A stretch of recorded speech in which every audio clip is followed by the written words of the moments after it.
এই তোর এত বড় সাহস, তুই চিঙ্কু মাস্টারের বোনের ডিস্টার্ব করস? এই তোর ভালো ভালো বলতেছি, আমার বোনের পিছন করা তুই বাদ দিবি আজকে থেকে। না না না না, এটা আমার দ্বারা সম্ভব না। আপনার বোনেকে আমি কোনোদিনও বলে পারবো না, কারণ আপনার বোনেকে আমি খুব ভালোবাসি। না না না, ইসরে তো মাথা মতো নষ্ট করে রে। এই সোহাগ, এই যা তো একটা লাকি নিয়ে আয়। ভাইয়া তাদের একটা লাকি দেন। হ্যাঁ রে ভাই, লাকির দাম এখন 12 টাকা ওইটা। ওস্তাদ লাকি দাম তো বেড়ে গেছে, 10 টাকার দেয় না, 12 টাকা দাম। না এত খুনে আবার কি কয়, মাথা মতো তো গেল নষ্ট হয়ে। দাঁড়া দুইটা দিতেছি। কেন দুইটা তো আমার কাছে নাই? তোমার দুইটা নাই? আর ওস্তাদ আমি টিয়া কোন পাবো, আমার কাছে নাই। এই তোমার দুইটা নাই? না ওস্তাদ, আমার কাছে 2টা নাই। করো দুইটা থাকে না? আরে সিগারেট কোম্পানি হুমন দিরা খালি দাম বাড়ায়, খালি দাম বাড়ায়।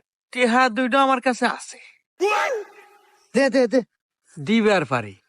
শর্ত একটা আছে,